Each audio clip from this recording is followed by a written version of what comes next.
बातमीतील घटनेच्या वास्तविकतेची तुलना थेट पाहत रहा सांगली अपडेट।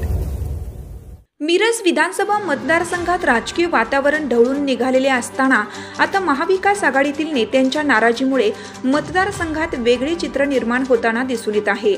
आघाडीमध्ये काँग्रेस व राष्ट्रवादीला स्वतःच्या पक्षाचा उमेदवार देता न आल्याने नेत्यांचे कार्यकर्ते नाराज आहेत।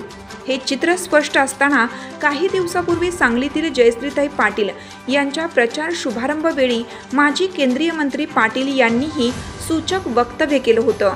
मिरजेत वंचित बहुजन आघाडीच्या विरोधात कोण नसल्याने येथील उमेदवाराला शह मिळाला आहे, तर आम्ही सांगलीतील अपक्ष जयश्री पाटील यांच्या पाठिंब्यासंदर्भात भेट घेतली असल्याचे सांगितले होते।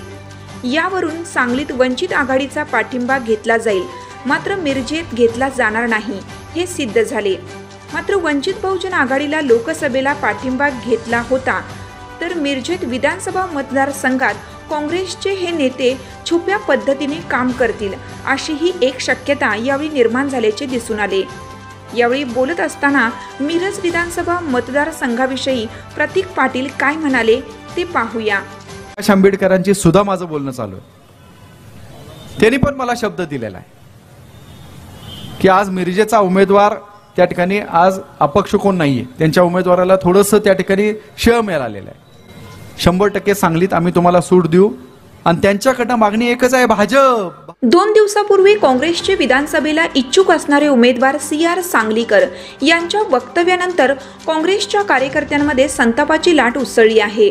विशाल पाटील हे ॲक्सिडेंटल खासदार झाले असे म्हणत त्यांनी महाविकास आघाडीचे उमेदवार शिवसेनेचे तानाजी सातपुते यांना पाठिंबा जाहीर केला।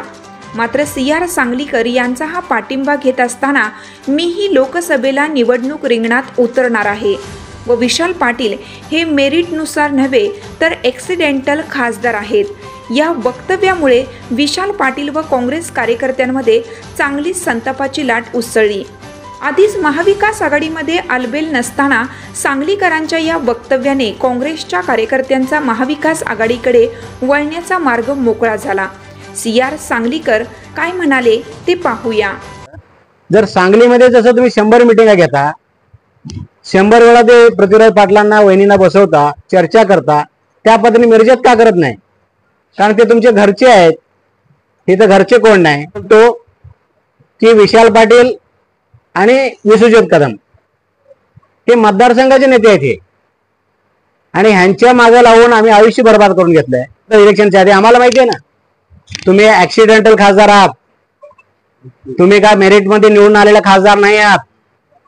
ते संजय काकाच्या जो आतापर्यंत संजय काकांनी जे काम करायला पाहिजे होतं केलं नाही, म्हणून तुम्हाला लोकांनी मतदान केलेलं आहे। पडत्या काळामध्ये गेल्या 15 वर्षामध्ये काँग्रेस किती वाढवलं तुम्ही? सांगलीत प्रतीक पाटील यांचे ते वक्तव्य व विशाल पाटील यांच्या विरोधात CR सांगलीकरांनी केलेलं वक्तव्य, या दोन्ही वक्तव्यांचा संदर्भ घेतल्यास महाविकास आघाडीतील काही नेत्यांचा व कार्यकर्त्यांचा वंचित बहुजन आघाडीकडे कल असल्याचे चित्र दिसून येत आहे।